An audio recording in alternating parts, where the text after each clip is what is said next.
marka bal markaynu nimaadno xaaladdan xisbiga wuxuu ku jiro faysal dhinac buu taagan ana dhinac ba taagantay saygu maqaala ama adigu horaad u sheegtayba in laba waanwaaneed jiraan oo mid dhaqanka iyo mid xisbiga dhexdiisa labadiba ay socdaan halkay marayaan waanwaanahaas inay socdaan way waliba processka u socdaan isagana waa kii iska dhoofay tagay maxay ahayd maartay dhoofay isagana waa la sugayaa oo ilaa isagoo horta isna yimaado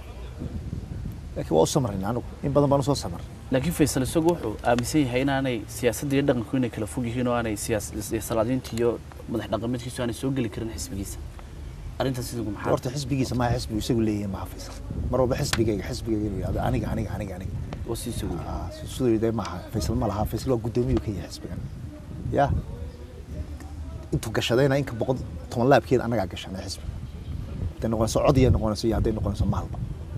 faysal xisbigii uu isagu aasaasay 2012 buu dhamaaday kan niicid baa la yiraahdaa xisbigan waan loo leenahay faysal soo ma fahmay horta inuu taa ku biicabo weeyaan oo gaado aanu kaga dhigin aan xisbigayga qofkan inuu sidaa u hadla maahan gudoomiye xisbi qaran oo la wada leeyahay weeyaan ummadda Soomaaliland oo dhan baa leh xildhibaanadan golaha deegaanka ee soo baxay 90% anaga keenay karaamadeedu ku keenay waa niman dadaalay xisbiga ragga ugu badan wax kula waa iyaga weeyaan xildhibaankii soo baxay kii dhacay ragba guryahoodii u iibiyay 10 jeer nin qoro musharax ayaa faysal kaga wax tar badnaa xisbiga hadii wax tar noqonayso marka dhaqankan uu leeyahay faysal isaga odayaasha soo kaxaystay maalintii ugu horeysay cod galin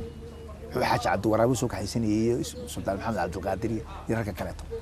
isagoona aamin weynay faysal xilligaas odayaalba markhaati ay yimid sharci baan marnay samaad fahmay sharciina waa noo yaala halkan oo sugayna marka hore batan suluux aaban ku dayaynaa odayaasha dadkii loo markhaatiga ahaa ay joogaan haday taasi shaqeyn weeyada sharciga ma marka dambe la isugu dambeynaya sharciga la daaal isla marnay runtiina waa waxa uu tahay isagana sharaf dar in mar labaad isagoo gudoomiye haddana maxkamad uu geeyay xisbigii taariikh xumana waa u tahay isaga wax u wanaagsan maaha sababta shacabka Soomaaliland waxay arkayaan wariyaha qaldan mar walba marka hore cireen ogeyn iyo groupkii kale oo la maartay faysal la galay war faysal waxa ay dadka hore u diideen baan ugu ogolaan oo waa maxay waxaas faysal wuxuu ogolaa in cireeyo ay musharaxiin noqdaan oo isaguna gudoomiye u ahaado way diideen iyo gudoomiyaha iyo labada iska soo wareejiyay ku yiraahdo waxaan ognahay haddana inuu faysal xasan ciise jaamac iyo qoladii intaan xaq soor noqon oo dana dhiil doona inuu la galo oo yiri gudoomiyaha ayaan qaatay idinkuna musharax noqda iyaguna waa ka diideen faysal qolada qura oo ogolaatay anaga ahayd oo ogolaanay xilliga aan u tagnay faysal inuu gartaaba ahayd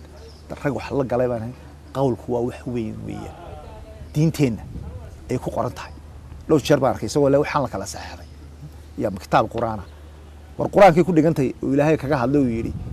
هو قول كفلون وعيه ومنافقين ويري والقرآن كجاه إلهي بقى كجاه الله وعيسى توصل رسول كواني ما نتي شيء مركو والله قالي هشيس كي قالده والله قالي رسول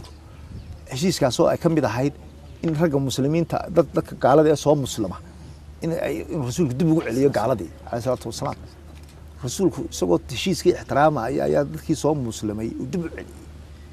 وهالك هشيسك دينتين وكتاجين تاي يقولك فيصل سجود باكو طالع أنتو كذا الله أركاه أهل الدين ما أنت وحنا كهلا وحان سجن وناكسين كرامة دي سنو وناكسين ضد Soomaaliland وناقد شعلنا أنا وناكسين كنا الطفرات على هالكل سوي استاجوا رجي أنا وهي لني ولا بقى حسب وكعبني ولا حكومة ده يجوا ورئيس وحسب يجوا برئيس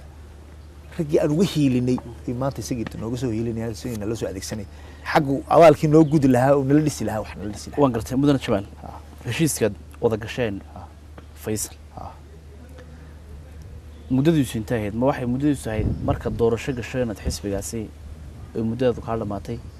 ما إلا أنت تقول السنة يسهي دور الشو مدة بركوه شيء سن فيصل انتهي. أجدا حسب وده terms بولي. إما كمركز فيصل ده قداميهان لو طورنا عيه. ده شن سنة ضد بعدين بس سما شروينا إلا شن سنة ضد بوحيستا شن تاسو ضد ده يسقى قدامي كا داينا دور شكل على سمين يسقى كقبص ضد ومت سبحان الله شرعي والجميلي أنا جا مركنا الله دورنا إياه ده كل ده حنا لو صوت دورت ولا هذا حنا لو دورت إلا أنت دور شكل قليل ده وحويا doorasho kaloo dal samayn kara mise doorasho ma naangelin laakiin markaan doorashada galno ama aan ku guulaysan ama yaanaan ku guulaysanay way dhamaatay markaa mar dama oran kara mayno weligeed anaga qorto ku haysano anagu saa ku doodi mayno anagu mar walba ma leeyahay anaga musharaxiinta oo haysano laakiin termkan soo socda gola dhaxanaas ina doortay sharci weeye waxa iyagu wixii sharci ruuxda nasiiso ma dee anagu leenahay ku mid kale maxaa keenay 3 sanadood bisu gudoomiyuhu ayuu lahaa musharaxiintayda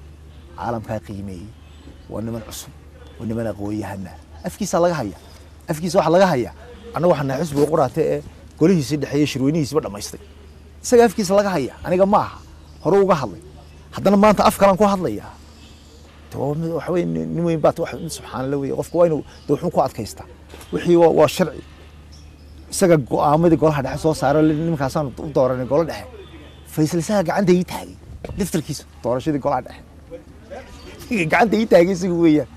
doorashada dambe hadaba la geliyaa maxay tahay waxaan u arkaano anagu carqalad iyo wareer iyo qolaha halkan lagu soo bushkareynayo ayaan anagu aragnaa weligiina caalamka lama arag nin xisbi gudoomiye ka ah inuu xisbigiisu guulaysan jeclaado mooyaane xisbiga carqaladeeya oo dhibaateeya marka xalka xisbigu muxuu noqonayaa inna dhacba taysna dhacba taagay xalka xisbigu muxuu noqonayaa xalka xisbigu wuxuu noqonayaa in shuruucda xisbiga iyo wixii de shuruucda sharciga lagu kala baxo soo fahmi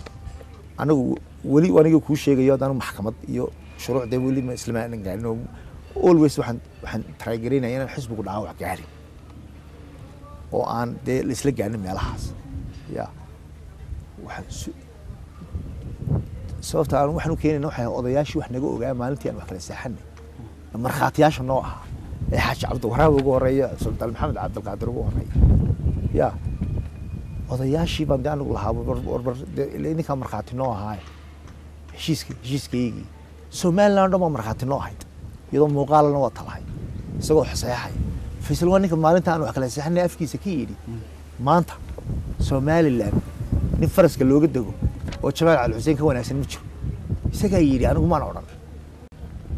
qofka bilaadka inuu isbedbedelo maaha oo kalba uu wax la yimaado wax shuruucda ka duwan waxaan arkay maalinta inuu soo kala hadlaya mar le waa Jamaal waa musharax mar le waa la tartamaya maxaa la igula tartamay already wixii aan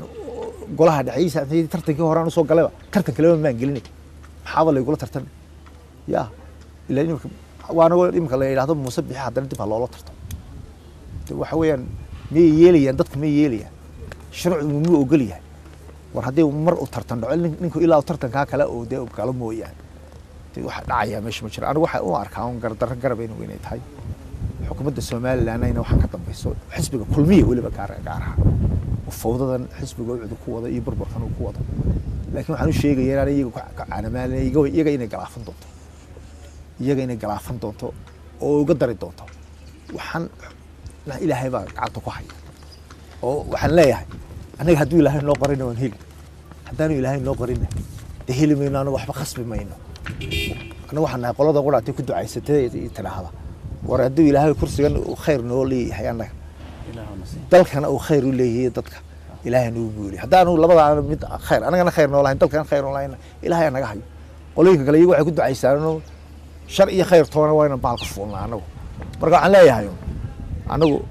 gudoomiyaha anagu dhibaato uma haysano wax personal isku haysanaa anagu ma jirto mar waxaan leenahay shuruucdii aan ku heshiinay ya faysal caawar waxaan leeyahay waxbaynu ku heshiinay process baynu marnay shuruuca wixii processkii shuruucdii aan marnay shuruucdii ku tumanay xisbiga iyo taqarankaba ayaan leenahay haddii kale signal buu u dirayaa in dalku uu fawdo noqonayo isaguna waxaad moodaa in meel laga soo taabtay ila faysal markii hore waxa uu oran jiray 3 sanadood buu musharaxiintayda lahaa imika maxaa keenay arrinka waan gatay saaxiibka wakiis asilay Cabdirashiid Xasan Mataan mar dambe wixii asiladiisa ka dambeysay ma wada hadashandaas wada hadashan maxaa istiraada Cabdirashiid maana wada hadal runtii igala mutashan aniga asiladiisa iimu sheegin aniga habeenkii ka horeeyay intaan soo asilna aroortii ya 12 habeenimo soo ka dambeysay oo iiga tagay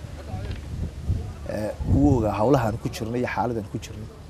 laakiin soo qanac uu muujiyay markiiba aanu qanac maan muujiyo waxna laga maqal dadkana laga maqal xaaladahana laga maqal dalka waxaan doonaynaa in madaxweyneyaal ka noqono xaalado ka adagta ee nala soo darsaysa dhabar adeeg bay doonaysaa saaxiibkay waxaan jeclaan inuu ila joogo dee inuu iska taga maahan aayar weliba kaaga darana dee inuu igala tashado hadduu doonayo inuu iska tago ayaan ka jeclaa oo ii sheega weliba oo weliba warqadda ii soo gudbiyo dee si official ah ilaa anigaa magacaabay oo anigu dee ila ahaa maaragtay musharax waan ka jeclaa inuu dee sidii dee caadiyan ee professionalka ahay dee uu maro oo dee ila yimaado laakiin inuu iga yaro degdega maan jeclay waanan fahmi karaa isaga dhibaatooyinka kumana eedeyn maayo waxa uu ka hadlayna waa run weeyaan waxa uu ka hadlay ee uu ka cawday waa run weeyaan laakiin ninka hogaamiyaha waxa laga doonayaa xaaladaha adag laftirkeeda inuu dhabar adeego istaago oo yiraahdo waan ka baxaynaa ilaa all the way baan soconaynaa laakiin lama quit garayo nolosha intii dambe kamaanaan wada hadal maxay ahayd isaga ixtiraam badan baan u hayaa cabdirashiid xasan mataan wax badan buu xisbigan gashay yaa in laga dafiro maaha deelqaafna way ahayd runtii hadaladii loo mariyey saxaafadda gudoomiyuhu mariyey oo ka dhigay nin martiya cabdirashiid wax badan buu gashay xisbiga martina kuma wahay isaga xisbiga galbeed oo dhan codka nooga keenay isaga xoolaha ku baxayay iyo hantida ku baxaysay isaga bixiyay jeebkiisa ka bixiyay yaa intuu isagu taray cid kale ma taray marka in la yiraahdo martibuu ku ah xisbiga ma ahayn runtii qofka milkiisa iyo sharaftiisa la siiya marka uu ka tagayo hataa ma aha inaad hataa si xagatid qofka hadduu credit leeyahay creditkiisa waa inaad siisaa anigu dad badan oo xisbiga ka tirsan creditkoodii baan u wada hayaa u tirsan faadimo saciid ugu horeyso axmed kayse uu ku jiray way soo dadaaleen runtii waxaas dadkaasoo dhan badankooda way u adkeysan kari waayeen frustrated waxa ku noqdeen gudoomiyaha iyo siyaasaddiisa ay ku noqdeen ka tegeen xisbiga muxuu dhaqaaqi laayay marka isaga hogaankii xisbiga hayee cidda u baahan qiimaha ugu weyn lagu sameeyo ma isaga ahayn ciddii aan la hadalnaa waxay leeyihiin de Faysal dartii baan xisbiga u imanay cid walba ay nagu leedahay aan aragna waxaan sameynaa anagu markaa dadkii faraha badnaa ee siyaasadda ee ku jiray meel gooniyan geynay oo xisbigaba kumanaa soo daray meel bay noo joogaan diyaar bay noo yihiin yaa markaan campaign-kayga aan bilaabano ayaan isku soo daraynaayo campaign-kayga ka mid noqonayaan laakiin may jeclaan inay ka mid noqdaan hoggaankaas laakiin inay campaign-ka ka mid noqdaan bay jecel yihiin dad fara badan oo siyaasi way marka adigu ma bilowday markii aad buuxiso jagadan kugu banaan ee kugu xigtay ma kaliya bay hawsha ku koobantay maya aniga kaliya dad badan bay la shaqeeya oo dad badan oo ayaa jira hatta xagga dambe igala shaqeeya oo wanaagsan waan xisbigan soo meeshan xagga hore soo istaagin oo wali siyaasi waaweyn ay ku jiraan oo insha Allah xilligeeda marka ay campaign-ku yimaado dee noo imanayo nala shaqeynayo xilligeedana dee waa taasina taladeeda waa laga wada yeelan doonaa dhamaystirka wixii qabyada ka ahaa xagga xisbiga hoggaanka xagga musharaxiinta hadii taaba